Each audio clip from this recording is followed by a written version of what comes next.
Pauta de análisis. Información desde todos los ángulos.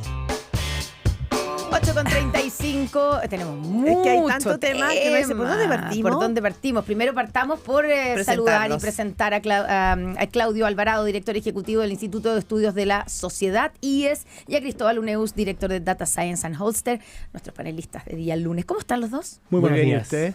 Bien. Oye, licencia. Porque no solamente están los 25.000 funcionarios, aquí se puede abrir una Pandora. Solo hay que decir una cosa, que no necesariamente son 25.000 funcionarios, también hay algunos que pueden ser repetidos. Sí. O sea, que sean 25.000 casos, pero no necesariamente 25.000 funcionarios. Ahora, importa poco, pero hay que hacer esa salvedad. Se suma también a los casos de doctores que se detectaron que habían pedido licencia médica en el servicio público, pero que atendieron como 700 partos en el servicio privado. Entonces, la pregunta es si acá hay una cuestión de sistémica. Yo encuentro que el tema de la palabra deshonestidad ya no llevado, digamos, como al élite o a la capa dirigente, que la ciudadanía dice, no, pero es que aquí están... Es como lo que nos está pasando como sociedad. Es muy profundo esto. Cristóbal Uneus. Yo creo que esto es parte del fraude social, ¿no es cierto? Fraude social. Sí, en el fondo, no sé, por no pagar el Transantiago, evadir los impuestos, ¿no es cierto? Pedir factura en vez de boleta. Claro, esto es parte... no dar boleta. No dar boleta, entonces en el fondo aquí yo creo que lo que es más escandaloso es que esta gente, los médicos supuestamente de una reputación altísima, ¿no es cierto? Que los pillaron infragante. Y el tema de la licencia, yo encuentro que también es súper complicado porque estamos en una situación fiscal bien compleja, ¿no es cierto? Y las licencias representan un 20% del gasto en salud, ¿no es cierto? Yo me acuerdo que un ex ministro de Hacienda decía, en el gobierno de Chile hay dos ministros de Hacienda, el ministro de Hacienda y el ministro de Salud. ¿Quién le va a decir que no al ministro de Salud? Faltan medicamentos, faltan, no sé, pues camas. Entonces es muy difícil contener ese gasto y aquí hay un abuso descarado. Yo soy bien escéptico que pase algo en concreto con estos 25.000 o los 20.000 que hayan sido, ¿no es cierto? Y por lo tanto yo creo que aquí hay un problema súper complejo donde tenemos un caso puntual, donde hay un abuso descarado. Yo encuentro que esto es peor que las listas de espera en términos del abuso de cierta gente sobre un beneficio, claro, y porque hay que tiene un rol social también. Sí. Solo para en términos de costos, ayer el ministro Marcel, en una entrevista en Mesa Central, dijo que el costo que tienen las licencias para el conjunto del sistema, tanto el sector público como el privado, aumentó y ya llega en general, a todo el sistema, $2.000 millones al año. Y el número promedio de días de licencia se incrementó, y eso es súper preocupante, en el sector público a 10 días. O sea, hoy día corresponde un alza al 30%. Entonces tú ves que los funcionarios del sector público tienen licencia en promedio de 33 días versus el sector privado, que es como 16. Entonces, evidentemente no se enferman más los del sector público. Bueno, es algunas de las cifras que dio ayer el ministro Marcel. Claudio. Son muy pertinentes los puntos que pone Cristóbal sobre la mesa, sobre lo primero que él decía. Yo estoy plenamente de acuerdo. De hecho, yo creo que todos estos casos que se han destapado de algún modo reivindican un diagnóstico que cuando se ha levantado ha sido mirado con mucho recelo, y es la idea, por incómodo que suena decirlo, ¿cierto?, de que Chile vive algo así como una crisis moral. Las personas que en el ámbito público han dicho esto, pienso en Beatriz Evia cuando dirigía el Consejo Constitucional, pienso en algunos analistas cuando lo han dicho, sí, siempre hay cierto recelo, pero el ejemplo del Transantiago es muy notable, por triste, digamos, porque en otro ámbito muestra cómo hay también un fraude social, para emplear los términos de Cristóbal, muy grave. Y bueno, esta otra manifestación. Ahora, desde el punto de vista político, de los efectos políticos que se siguen de esto, yo creo que hay al menos dos efectos. El primero es que esto confirma o aumenta la rabia que sienten las grandes mayorías honestas respecto del sistema, de los abusadores, y por tanto esto es caldo de cultivo para cualquier tipo de liderazgo disruptivo, digamos. Hay piso para esos mensajes con todas estas cosas que se van acumulando, con la frustración acumulada de la gente respecto del sistema. Y luego el otro efecto político vinculado con lo anterior que yo vislumbro es que en el caso de aquellas candidaturas presidenciales de oposición, de la centro derecha hacia la derecha, que planteen con fuerza fuerza ajustes, ajuste el gasto público, reforma el empleo público. Bueno, esos mensajes hoy día van a tener más fuerza que antes. Y de hecho le ponen un desafío a las candidaturas del oficialismo porque ese tipo de mensajes no le resultan del todo cómodos o espontáneos. Y hoy día también van a tener que entrar en esa cancha. Pero claro, con la dificultad de que acaban de ser gobierno. Esto no se agota en el gobierno actual, por supuesto, pero de cara a la discusión puramente presidencial, yo creo que es un tema que confirma el cuadro en el que estamos, que es una campaña difícil para el oficialismo en términos discursivos y cómoda para los mensajes más tradicionales o más habituales en la derecha. El tamaño del Estado. Sí. Ahora, perdón, una cosa, pero también en términos, una cosa tiene que ver con el tamaño del Estado y lo eficiente o no que puede ser, que es el gasto público, claro. Como gasto público. Pero cuando tú tienes personas que son funcionarios públicos, que se supone que están comprometidos con lo público, cuando tienes 250 médicos que cumplen una función pública, que debieran estar atendiendo partos en los hospitales, porque... No, es indignante, es indignante. Digo, va más allá de la campaña política. Así Yo es. creo que hay que mirar, ¿no es cierto?, como algo que nos está pasando como sociedad mucho más profundamente. La discusión sobre el tamaño del Estado es súper importante, pero es lo macro. Quiere decir que algo sucede en 250 médicos, porque no sé quiénes son todos los otros 25.000 casos, como en términos de nombre, pero hay gente que está en la función pública, que está para servir al otro. Está, me imagino yo, por una cierta convicción de que ahí hay algo que tiene que hacer. Pero no, está en sí mismo. Por eso yo comenzaba con la reflexión inicial vinculada a los diagnósticos que han hablado de una crisis moral o cosas similares, porque en último término aquí está presente el problema que tú bien diagnosticas, Claudia. O sea, en el fondo cuando se instala a nivel social, yo sigo creyendo que no son las mayorías, pero sí de manera muy extendida, cuando se instala la idea según la cual yo puedo hacer lo que me plazca, con independencia de las reglas, con independencia de los efectos, con independencia de lo que ocurra con el resto, cuando el único criterio sería algo así como mi satisfacción de mis pulsiones, bueno, terminamos en estas cosas y yo creo que esto es muy difícil de abordar porque estos temas no se vinculan solo con procedimientos, con fiscalizaciones, también se vinculan con esos temas que tanto nos cuesta abordar en el mundo actual de reivindicar las virtudes, necesitamos mejores personas, son cosas que cuesta decir, pero claro, no hay procedimiento que impida que pasen estas cosas cuando hay médicos que hacen lo que tú bien dices. Y yo creo que ese tipo de diagnóstico hoy día se reivindican, no sé bien con qué consecuencias, pero estoy plenamente de acuerdo que esto no se agota en el tamaño del Estado, efectivamente.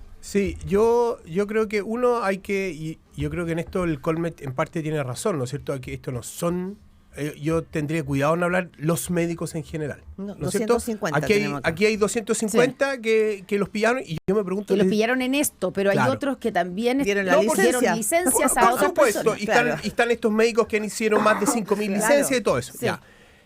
Yo me pregunto desde cuánto tiempo vienen haciendo esto.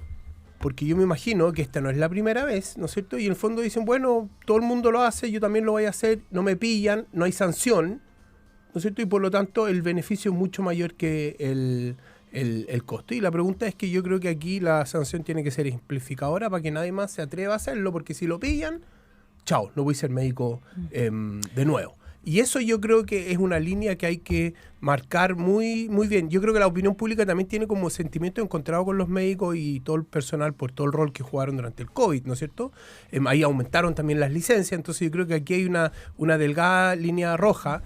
Pero solo mi último punto. Yo creo que lo que sí, la discusión de la licencia va a venir con decisiones difíciles. Porque una cosa que a mí me parece que no ayuda es que la licencia médica del sector público, uno, no tiene copago. Me pagan desde el primer día. Y dos, es sin tope. ¿No es cierto? Entonces, esos dos incentivos, son perversos y por lo tanto, o fiscalizas bien o tiene que ser igual. O cambiar el sistema. Claro, porque probablemente por eso se empieza a producir esta brecha entre la cantidad de días promedio de licencia en el sector público y el sector privado. Vamos a convenir que no hay evidencia que sostenga que los empleados públicos se enferman más que los trabajadores privados, ¿cierto? Entonces, lo más probable es que tenga que ver con los incentivos. Ahora, ¿qué es lo que debiera pasar para que esto realmente sirva de algo? Porque este tema no es nuevo. O sea, llevamos años hablando, han habido reportajes, pero todos estos reportajes de licencias médicas fraudulentas. Hay una investigación por parte de la Fiscalía Oriente que ya ha formalizado y ha condenado médicos y receptores de licencias fraudulentas. Había una maquinaria de doctores médicos que eran colombianos que se dedicaban a imprimir básicamente y a entregar licencias y venderlas. En fin, esto no es nuevo, pero pareciera que estamos todos como impactados, claro, porque ya vemos las La listas magnitud. y la magnitud. Pero, ¿qué debiera pasar? ¿Cuán dura debiera ser las medidas? Estoy pensando en los funcionarios públicos, que más allá de la lista penal, que probablemente se demore mucho y no sabemos si vamos a llegar a alguna parte, pero debieran ser destituidos.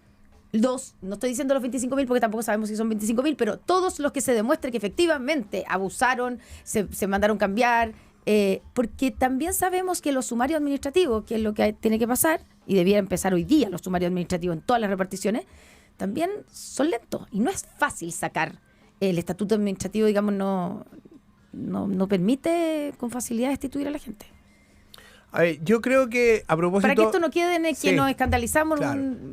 Yo creo que hay que entender cómo se produjeron estas licencias, ¿no es cierto? Yo leí ayer la historia que contaba el Marcos Barraza, ¿no es cierto? Que él estaba de viaje, él volvió y le extendió la licencia para el día anterior, aunque el día anterior estaba fuera del país. El día anterior era el día que había llegado Marcos Barraza, aterrizado, el lunes 9. Él llegó el 10, tengo entendido. No, él llega el lunes 9 y ese día llega enfermo. El día estaba en la Eso radio. Perdón, Ese es el eso es problema. lo que dice él.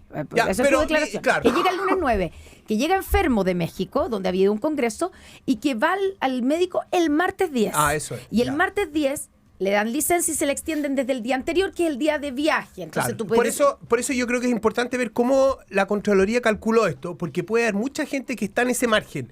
Llegó el día, llegó enfermo y al día...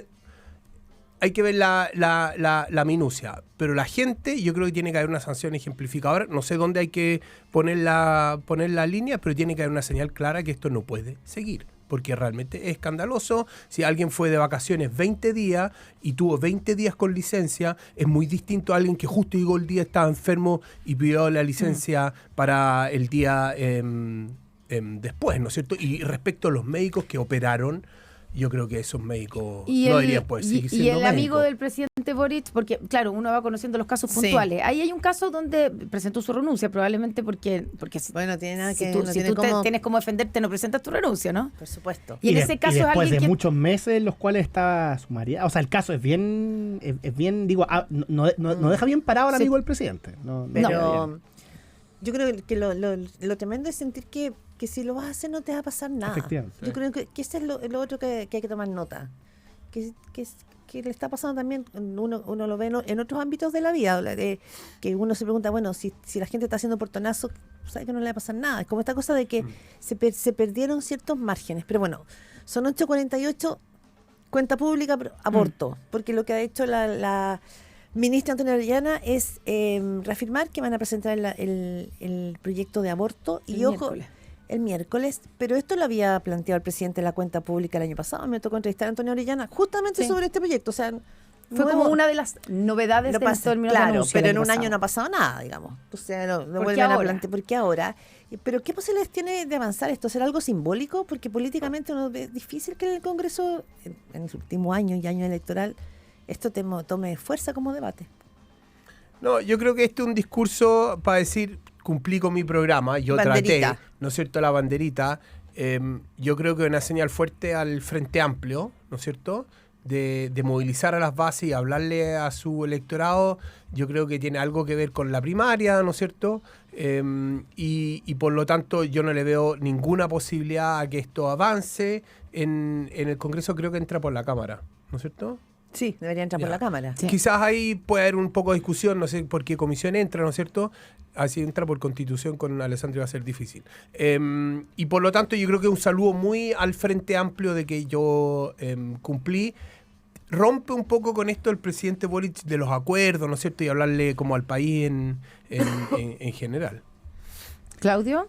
Efectivamente, el anuncio nos sorprende demasiado. Por un lado, el progresismo chileno en general, esto no es primera vez que suele recurrir a este tipo de temas cuando está complicado, cuando quiere desviar el foco de la agenda pública. Además, son proyectos en los cuales en el pasado servían para intentar dividir a la oposición.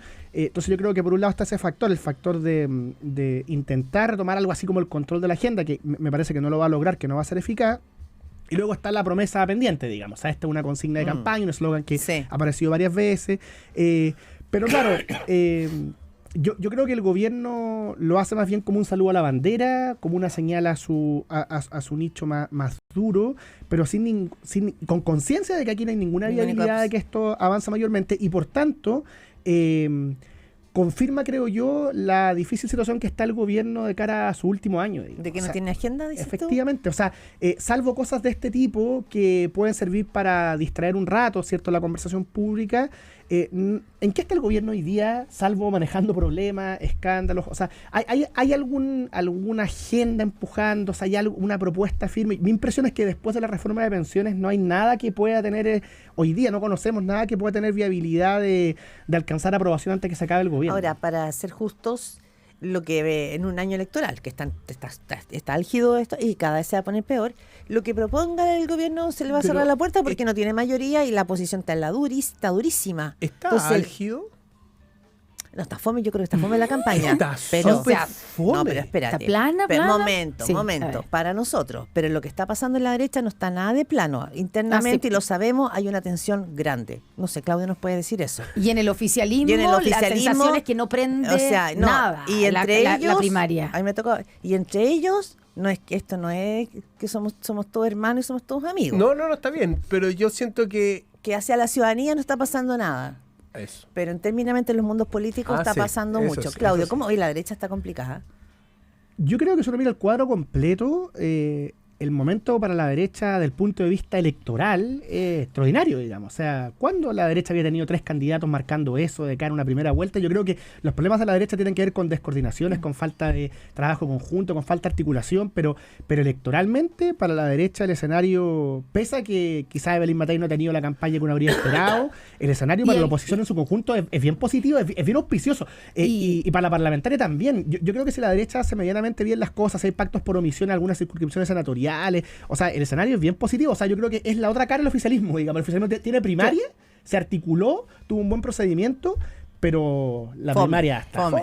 Ya, pero vamos a ir a eso, pero no hay de haber preocupación de que segunda semana consecutiva que aparece Kast empatando a Evelyn Matei. Empate técnico hoy día, o sea, se separan un poco, pero es un empate técnico. Claro, para el mundo de Chile Vamos el cuadro es desafiante, pero me parece que lo era desde antes de esta encuesta. O sea, yo creo que ningún observador imparcial podía decir en las últimas 2 o 3 semanas Evelyn Matei está haciendo una gran campaña, está haciendo un gran despliegue. Más bien, las encuestas confirman la preocupación que era algo así como un secreto a voces. Pero eso mirándolo desde el punto de vista de Chile Vamos, mirándolo de la oposición en su conjunto, yo creo que el cuadro es inédito y auspicioso. Sí, no, ninguna, tú mismo lo has dicho, Cristóbal, pero solo una cosa. Tanto Constantino Kast como Kaiser son la nueva derecha, ellos se diferencian de la otra derecha. Entonces no miremos a todo como una gran coalición. Ellos, el propio Kast nos dijo aquí, Connie, estábamos juntos, ¿no? Sí. Dijo yo con Piñera ellos ya tuvieron la oportunidad de gobernar. Nosotros no, o sea, hay como una habla zanja. hay 2 candidatos de derecha, Claro. hay 3 derechas, no hay 2. Sí. ¿Cómo? Sí, Kaiser y yo, pero Evelyn Matei no es derecha. Pero fíjense que... Pero Cristóbal. Ya, perdón. Sí. No, yo creo que me sumo a lo que dice Claudio, con 2 regalos más para los candidatos de centro derecha. El tema de las licencias, ¿no es cierto? Y toda esta cosa que hay que reformar el Estado. Y el tema del aborto, que yo creo que los va, al menos a Kast y Kaiser los va a unir, ¿no es cierto? Para poder diferenciarse más. Yo creo que Kast, y lo hemos hablado antes, está haciendo una campaña extraordinaria. Se nota la experiencia, haber pasado por campañas anteriores. Él está, yo creo que, mejorando su discurso y llegando a su público objetivo. Y eso contrasta con la campaña de Evelyn Matei. Yo creo que va a ser una primera vuelta muy, muy interesante. Sí, la pregunta que yo me hacía es, ¿el problema de la candidatura de Evelyn Matei tiene que ver con ella y su comando, o si tiene que ver con que los partidos la están tironeando y no sabemos finalmente si eso es lo que la tiene como complicada? Pero lo podemos conversar el próximo lunes, Claudio Alvarado y Cristóbal Uneos. Después de la cuenta pública. 10 segundos. Pero uno. Mañana en el IES tenemos un coloquio sobre el método Bukele, un modelo en tela de juicio. Vamos a tener a Lucía Damer, es asesora presidencial del actual gobierno, Rodrigo Pérez de Arce, ex investigador del IES que hoy trabaja en la Universidad del Desarrollo, y Cristian Vial, asesor en seguridad justamente del mundo republicano, a discutir sobre este tema que se toma a veces en la agenda pública. Sí, temazo. Bueno, muchas gracias a los dos por estar aquí.